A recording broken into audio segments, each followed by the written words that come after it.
guys, and welcome back to my channel. I'm Moriarty, this is Moriarty's Universe, and today we are going to wrap up the books that I read in November. So, I put away 3 books last month.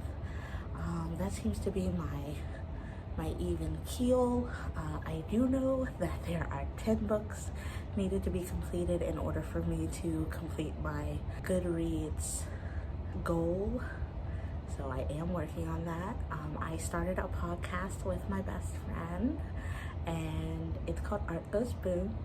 And for that, we are reading Girls Like Us by Christina Algers. I'm about a quarter of the way through page 100. It's got 173 pages in it, so I'm about halfway and some change. We are going to be talking about that in our very first episode, but we filmed a introduction that goes up today, Saturday, and you guys should check it out. If you haven't, I will leave the links in the comments down below.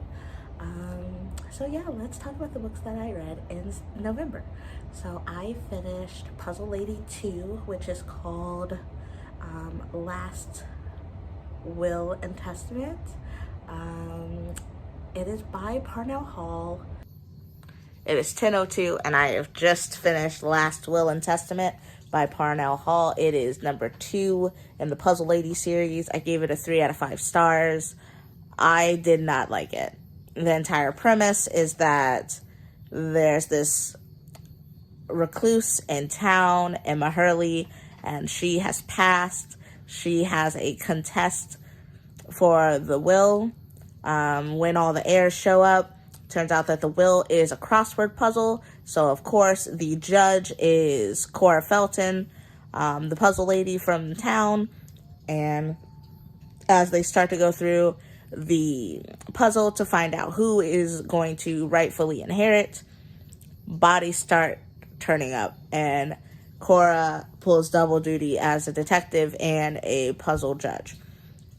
It was an interesting premise, but not done well in execution. It was very dense, very annoying, lots of twists that didn't make any sense and were purely used to fill up page.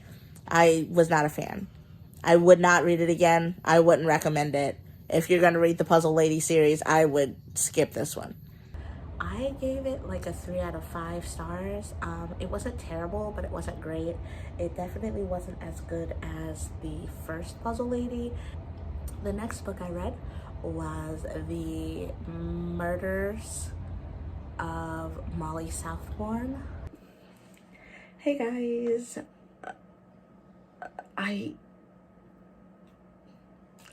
So I just finished The Murders of Molly Southbourne by Tade Thompson. I gave it 5 out of 5 stars. My mind is weirded out, yet blown, yet very interested, yet incredibly confused. So I literally finished it like 10 minutes ago. It's super short, like 120 pages. And it's about a girl named Molly Southbourne who has something going on with her body to where if she bleeds, she creates another Molly. Now, these Mollys age with her, so as she gets older, the Mollys get older. Sometimes they talk, sometimes they don't, but literally they always appear from her blood and they can last forever. There are instances in the novel where Mollys that are much, much younger than her come after her, which means they must have survived in another place and time. She is homeschooled. She is kept away from people. She finally gets old enough to be an adult, goes to college, studies literature and anatomy, and meets this amazing scientist. Like, the story is expansive. It's only 120 pages, but it literally starts from like age 2 to like her death. Now, I don't know if it's a series of short stories. I don't know what's going on. I literally picked it up because Lala Books said it was amazing, and she did not lie. It's kooky, it's weird, it's fascinating, it's scary, it's science fiction-y. I don't even know what to tell you about it without giving you spoilers, because it's just mind-blowing. Apparently it's a series. There's a second novel called The Survival of Molly Southbourne, and I can't wait to read it. 5 out of 5 stars. I loved it. It was weird, kooky, amazing.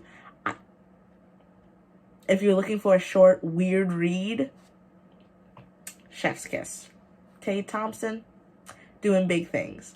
I'm excited to see what else he brings to the table. Y'all, the book was so good. 5 stars. I enjoyed that a lot. It was super short. I demolished that book and wanted more. I am waiting to see if I get the second one for Christmas, and if not, then I will buy that and read that in the new coming year. Can we believe that it's fucking December now? Where did the time go? And then the last book I read was One of Us is Lying by Karen M. McManus. That has been on my list for a really long time, like since the beginning of the year, and I finally got around to finishing it. Hey guys, today is November 29th. There's 2 more days until the end of November, and I have completed another novel. So I decided today that I was going to read. So I set up my nice comfy couch and I went out and did some other things, but I pretty much spent all of my day reading. I completed One of Us is Lying by Karen M. McManus. I have been wanting to read this book for such a long time. It's been on my list for such a long time, and I finally completed it. I am going to give it 4 stars. I liked the story. I wasn't a fan of how it ended. I wish there had been more mystery for me. It seemed very much just like a following of events after the death, not necessarily a whodunit kind of mystery like I'm used to. I thoroughly enjoyed the story, thoroughly enjoyed the characters. Bronwyn and Nate are my favorite 2 people. Cooper as a close second.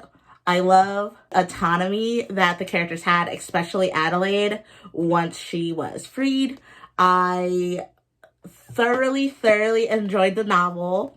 I was yelling and confused and interested, and it was just a fun time. It had been a really long time since I read anything that fun, and I gotta compare it to A Good Girl's Guide to Murder.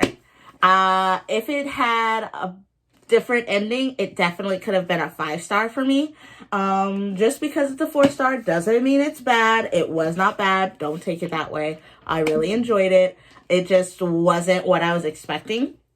But I have both sequels. One of Us is Next, and You Can Keep a Secret. So I'm trying to decide if I want to read One of Us is Next, or if I want to start on Good Girl, Bad Blood by Holly Jackson, since that is the sequel to A Good Girl's Guide to Murder, and I've been waiting on that book since August. So I haven't decided which one I'm going to read yet, but I finished this. 4 stars. Very good. If you haven't read it, please do. I would love to hear your thoughts. Put them in the comments down below. We can talk about it. No spoilers, please. We don't want to ruin the book for other people. I read it all in one day, in like one sitting. The first beginning of the book was amazing. Like the first half, loved it. Even the middle of the second half I liked. I just did not like the conclusion itself. I do think it was an interesting choice, and I think it was a very unique way to pull a book together, especially when everyone is thinking that they've been framed for murder. So I thought it was very unique. It just didn't work as well for me as I thought it would. But yeah, 4 out of 5 stars, loved it. Definitely gonna read the second one. One of Us is Next. It's on my list. But I'm trying not to add any more books to my list other than the books that are gonna get me through to my Goodreads goal. Because like I said, I believe I was 10 books away, and then I read these 3, so I think I'm 7 books away now. But that's 7 books in the month of December, and it's already the 5th. So help. But we will see how far we get. So yeah, this is Future Gabby. Thanks for hanging out with me, and I'll see you next time. Bye.